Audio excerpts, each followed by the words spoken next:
we go. Good. So kind of in the middle. That was kind of like earlier today.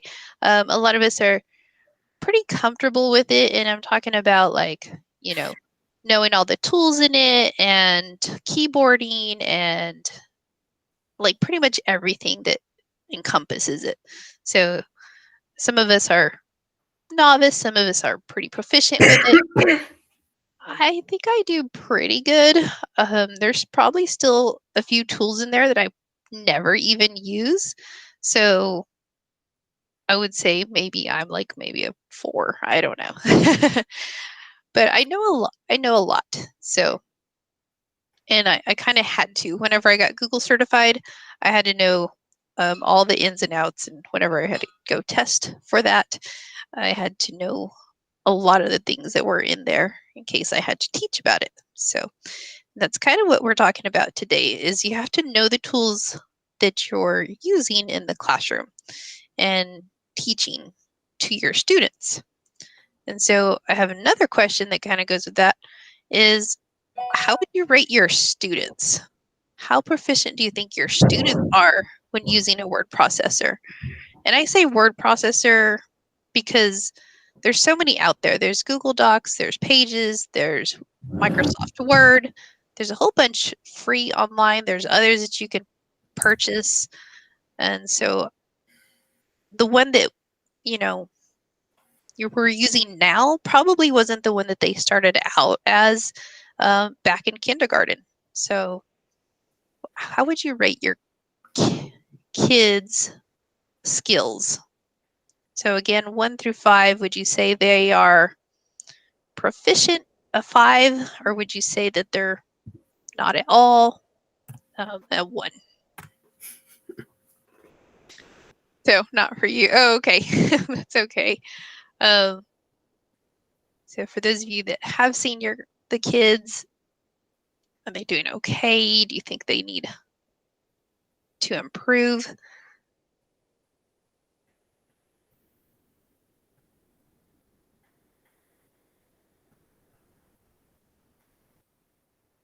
So we kind of got a little on the lower end there. Okay, so I'm going to go ahead and share my screen. And, oh, did you know it is National Cheese Lovers Day today? And so I had you mute your mics, but that's when I have a big crowd, and I told you it's going to be a good one. All right. So today's focus, like I said, is on word processing. It is one of the most used applications that your students will use from the time they're in kindergarten all the way through high school and beyond if they decide to continue their education. So we'll look at the standards, what they mean, some strategies that they should to help them gain those skills and continue those skills throughout and become proficient. So here are the standards in 6th grade. Some of these kind of overlap from last week, but I'm going to go ahead and go over them again. So writing 6.5 is with some guidance and support from peers and adults, develop and strengthen writing as needed. So that's through planning, revising, editing, rewriting, trying a new approach. And this can be through written or through technology. So because we're talking about word processing, we're kind of grabbing this standard and combining it with the next standard, which is using technology, such as through digital tools like our Chromebooks, for example, but they're also using the internet to produce and publish writing and interacting and collaborating with others, demonstrating sufficient command of keyboarding skills to type a minimum of 3 pages. So that's a lot for 6th graders.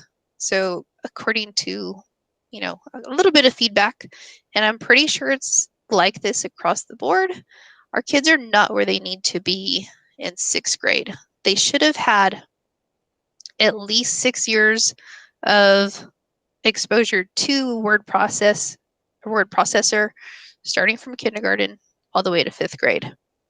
And that probably hasn't happened. This year was first year that they've had Chromebooks. Last year they had iPads. So they have not even had that exposure to a keyboard in kindergarten. So they were already kind of lacking that. And we've had these standards. And this one right here is, there's only a little bit different. In kindergarten, it doesn't have the keyboarding skills here. There says, with support and guidance from adults, use digital tools to produce and publish writing. And so that's where it's different.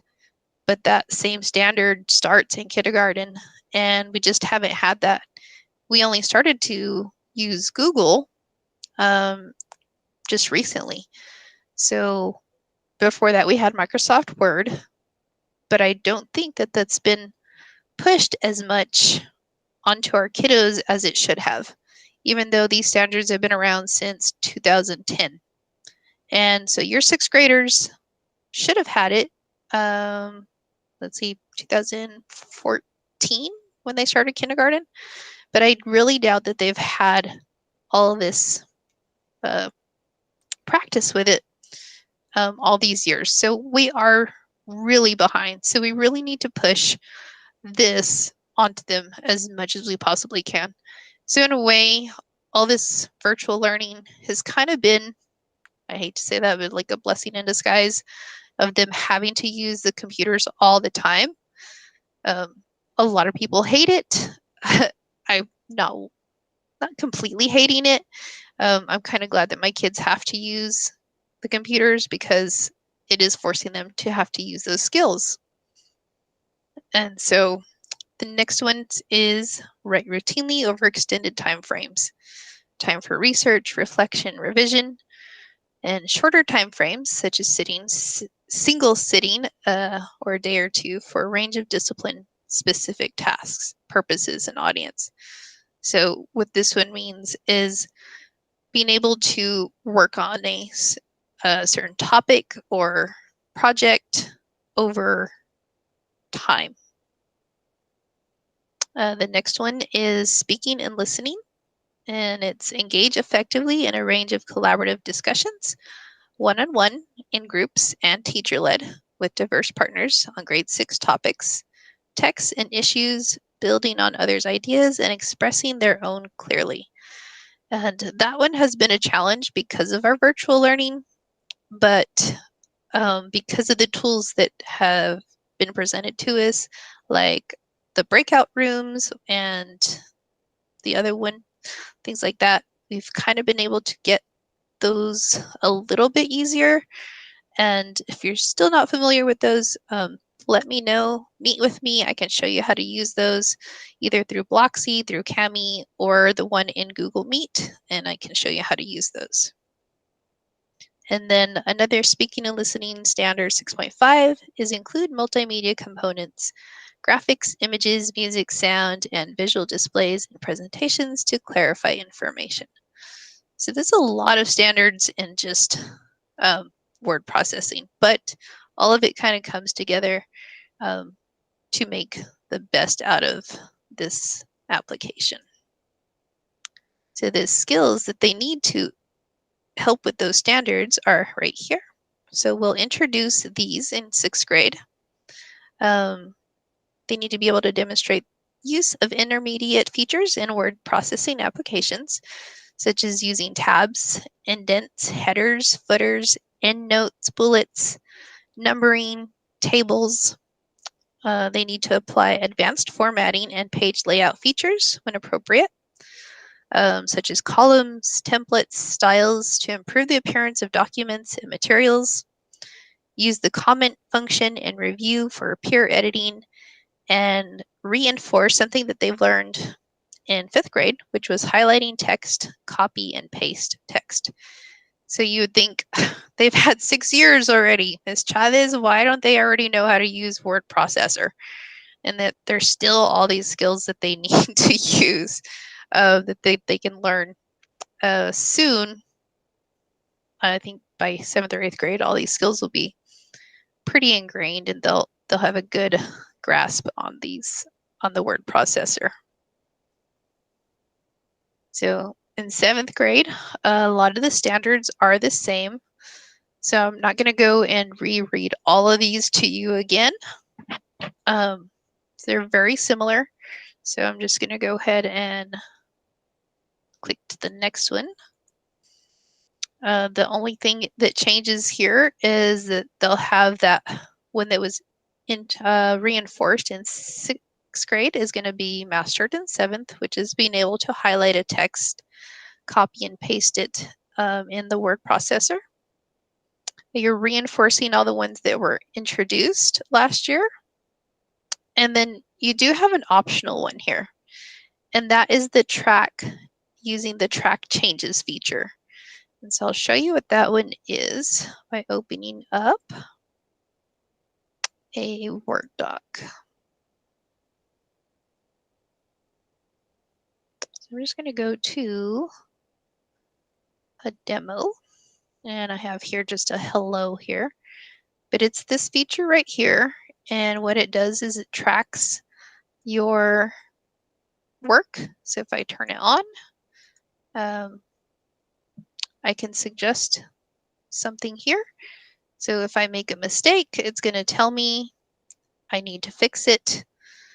And this will stay on here so that if I work collaboratively with somebody else, they can also make suggestions. And so that is what it is. It's kind of keeps track of all of my things that I do on here, all of my editing, all and suggesting. My edits become suggestions, to put it like that.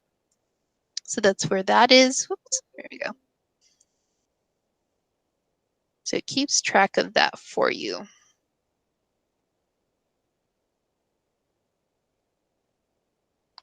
All right, and then the standards for 8th grade, again, are very similar. They do not change very much from 6th, 7th, and 8th, hardly at all. So that's why I kind of just put them all together. And the ones that were reinforced last year, they all become mastery by 8th grade.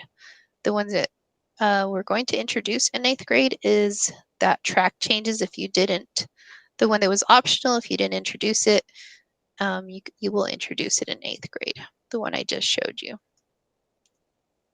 All right, so what can we do to help them with these word processing skills? So for 6th, 7th, and 8th graders, just keep checking in with your students. Make sure that they know all those basics. If you're not sure what a lot of the basics are, you can go back and look at the lesson that I did this morning. It'll be in the Cavern Crusade, and it talks about all the basics for word processing.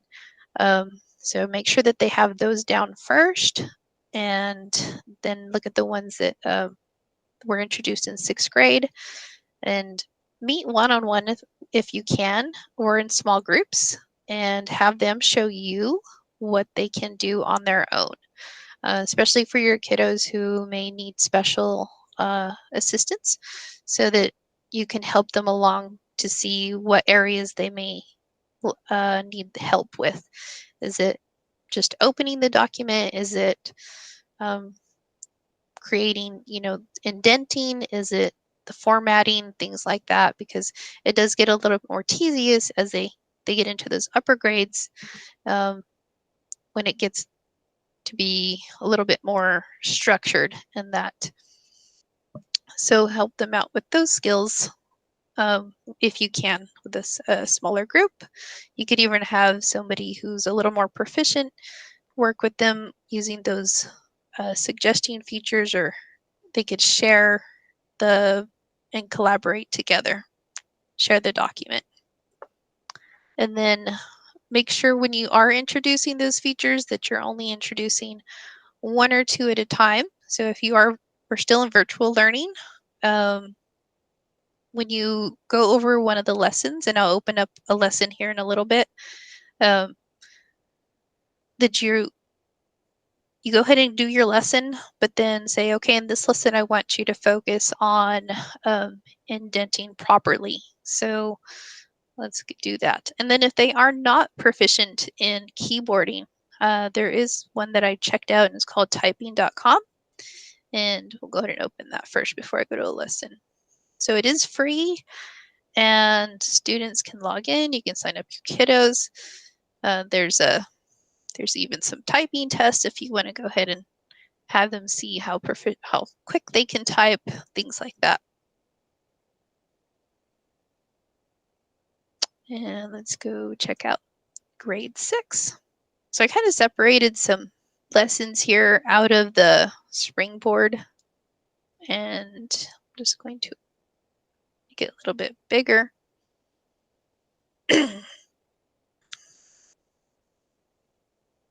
So this one is a blank computer poster, and so your kids are having to revise on this lesson.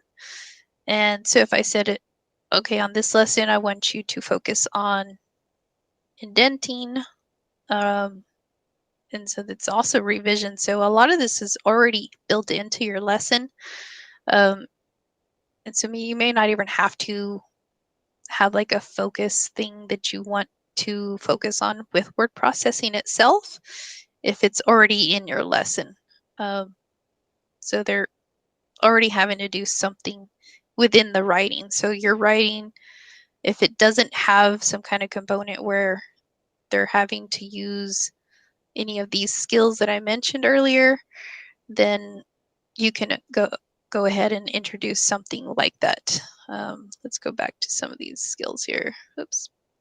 Like using a header. And if it's not in your lesson here, then you can go ahead and say, okay, if it's just a writing, if it's just a quick write, because a lot of your lessons in here are little quick writes, you can go ahead and put that in there and say, okay, in your quick write, I want you to also put a header on it. And you can kind of squeeze those lessons into their lesson that they're writing. Oops, let's go open up lessons, grade 7, see what that one looks like. This one's a informative paragraph, so that one is one where they don't really have to do too much. So that one I would probably squeeze in something, whoops, like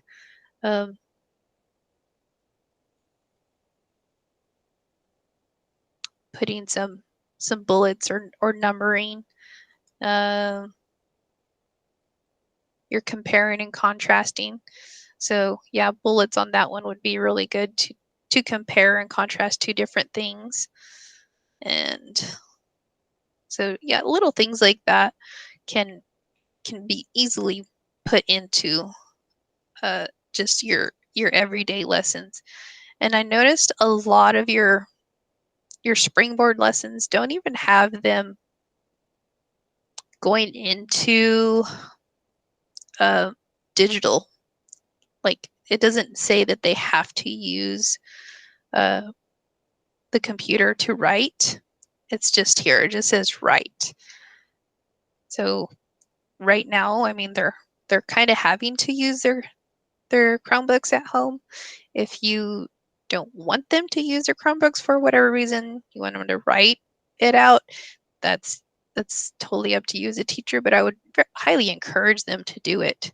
Because if you look at this other standard right here, it does talk about using formatting, headings, graphics, multimedia. So it's in there. It just doesn't have that W writing point 7.6.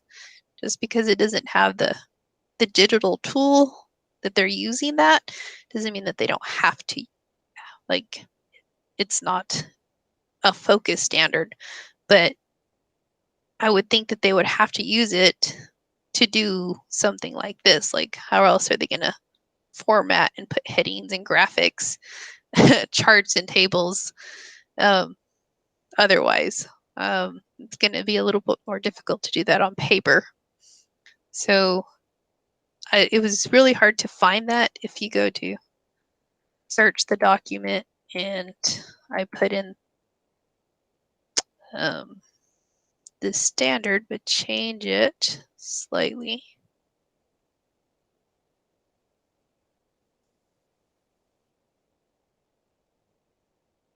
Change it to 6.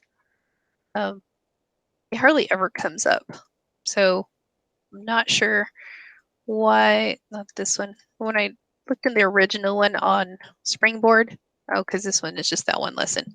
Uh, it came up just a few times, and I'm like, how come it hardly ever comes up? And it's probably because it's not a focus standard, but it's in there. Like you probably should be using it all the time.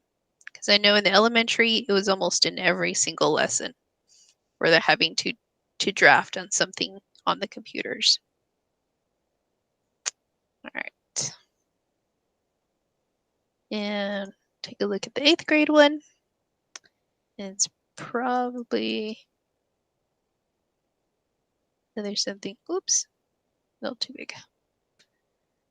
Creating a visual. So you have some multimedia. So that's another digital word right here. And so I like that one.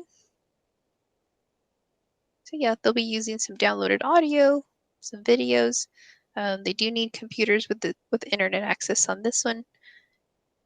So any chance you get to use that, examining media campaigns. So that one is actually in here. So W writing 8.6 using technology. So yes, I said it's hardly in here, but sometimes it does actually have that standard in there.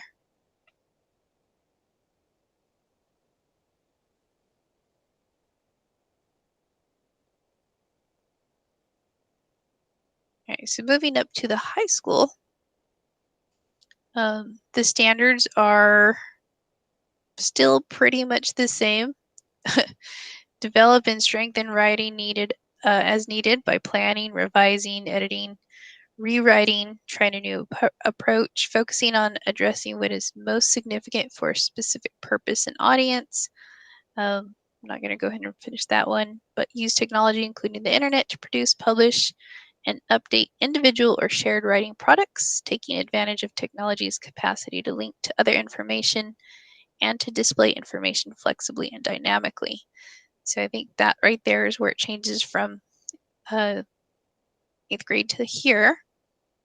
And write routinely over extended time frames, time for research, reflection, and revision. Shorter time frames, a single sitting or a day or two for range of tasks, purposes, and audience. That one is the same. Oops. Initiate and participate effectively in a range of collaborative discussions, one-on-one groups, or one-on-one in groups, and teacher-led with diverse partners on grades 9, 10 topics, texts, and issues.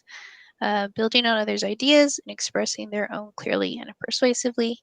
Make strategic use of digital media, textual, graphical, audio, visual, interactive elements in presentations to enhance understanding of findings, reasoning, and evidence, and to add interest. So this is grades 9 and 10. So for 9th and 10th graders, all those ones that they learned in 6th, 7th, and 8th grade, they're all at mastery. The only one that they will be reinforced is the track changes feature, used for peer editing. And then the standards for 11th and 12th grade, again, they don't change a whole lot. So those are the standards for 11th and 12th. And so all of them are mastered. All those skills are mastered by 11th and 12th grade. And so we'll look at some of the curriculum here. And most of the standards that you'll see where technology hits the most, where they're having to use a word processor, are going to be in those embedded assessments in high school. Very seldom I saw where it was in the lessons. In the lessons, it was using note cards, it was using sticky notes, it was using just so little, like it was quick writes. And so I think for the quick writes, maybe some other tools, if you're using technology at all, for those maybe Google Keep. You could use the word processor for to keep like a journal or notes, but it's going to be a lot of them are just going to be these assessments, and they kind of lead up to them. And this was true for like most of the grades. And these are kind of at the towards the end of the year units. And so you can see here, it doesn't even show that standard until down here. And it's right here, writing 10.6. And you can see if your kids are getting that, it gives this nice little rubric here. And the skills that I was just talking about, I mean, a lot of them are in here. So it's thought out and has that visual, audio, it's enhanced, it's organized. All those things that if they're able to do that in the word processor, then they're going to be able to make a good grade on something like this. And that's kind of true for just about all of these throughout each grade. So if I go down, they have the same kind of structure all the way up to 11th grade. The only one I didn't see it in was 12th grade, and I guess it changes a little bit.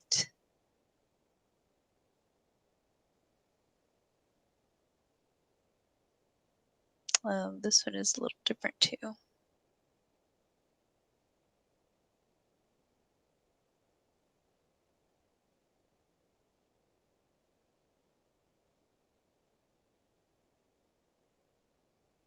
So the one is writing, revising, presenting information.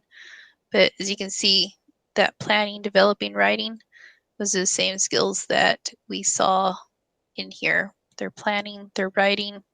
It's right here in these standards right here. So if you do need any assistance at all in trying to get your kids to get these skills developed, if they're really not where they need to be,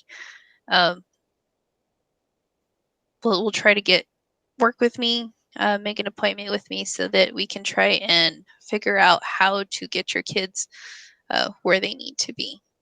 So, and it's not just about the tools. Make sure your students are able to convey their messages, and remember that within the Google Docs, you do have other tools available for kids that are struggling. Maybe it's where they do have trouble typing. We do have voice typing available. So if we turn this on, your students can type and it will type whatever it is telling them to type up. and and of course they will have to go back and read it and edit it if they need to. But that tool is available in a Google Doc. So there are other ways to support our kids if they are struggling. So just know that those are out there for them. If you yourself are not sure what all the tools are available on a Google Doc, be sure to meet with me so that I can help you figure out all the tools out there. Maybe some add-ons, some other tools in here, like accessibility settings, things like that for your kids. So that is all I have for high school. It's kind of short, but I kind of made it a little shorter than I did for the elementary because there's not as much to introduce by the time they get to high school as far as word processing. So I hope you enjoyed this session. And again, let me know if you have any questions, and I will stick around a few more minutes.